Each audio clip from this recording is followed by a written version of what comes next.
ነው የሚወጣው። ድብልቅልቁ የኢየሱስ ላይ ድርብ መጣ።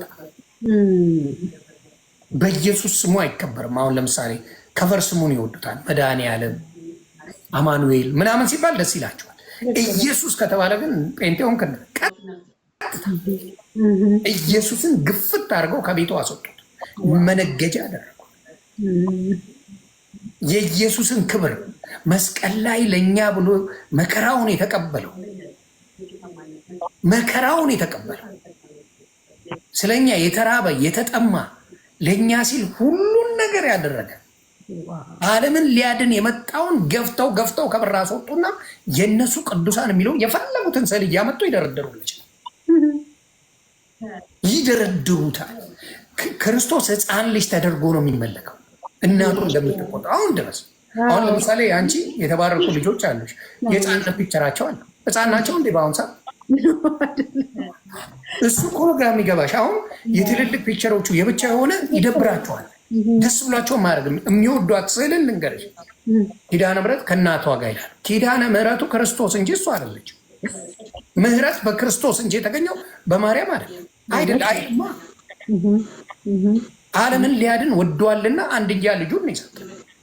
ስለዚህ ይሄንን ነገር በፍጹም ለሱ የተባለውን እየተወሰደ ለሱ አይደረግና ምን ይሆናል? እመቤታችን ቅድስት ድንግል ማርያምን አምላክ አድርገው ቁጭ። አንድ ነገር ተንፍሽ፣ አንድ ነገር ስለ ቅድስት ድንግል ማርያም አንድ ነገር በይ፣ ትሳደጃለሽ። መናፍቅ፣ ከሃጂ፣ ሁሉ ነገር። ስለዚህ ያንን ነገር አባታችን ፊት ለፊት ተናገሩ፣ ፊት ለፊት መሰከሩ። አሁን ምን የዲያብሎስ መንፈስ ምን መሆን ጀመረ? መጮህ ጀመረ። መጮህ ግራ ገባቸው፣ ጨነቃቸው። ሊያስተምሩ ፈለጉ። ከነ ቪዲዮ ላሳየሽና ትንግርቱን ታየዋለሽ ራስሽ።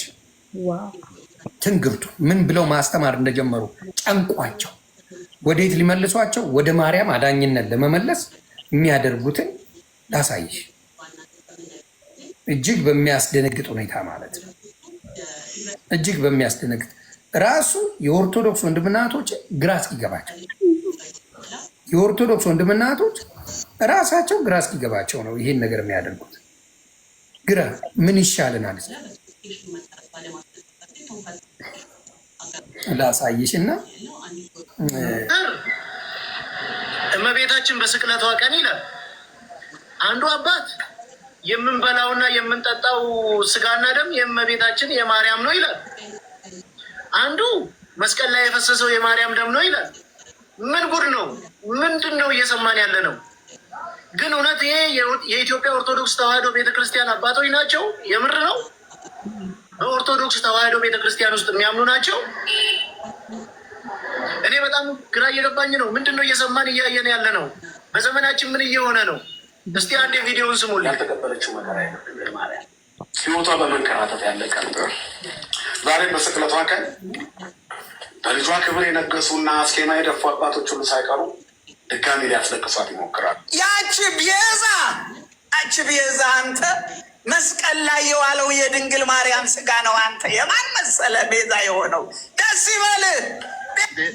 በቀራንዮ የፈሰሰው ደም የማን ነው? ስጋን የለበሰ ከእሷ ነው። የእሷ ደም ፈሷል። የእሷን ስጋ አይደል እንደ የተዋሃደው? የምንበላው የምንጠጣው ስጋ የማን ነው? የእሷ ነው። እሺ ይሄ ምንድን ነው የሚባለው? የምንበላው የእመቤታችን የቅድስት ድንግል ማርያም ስጋ ነው። በዕለተ ዓርብ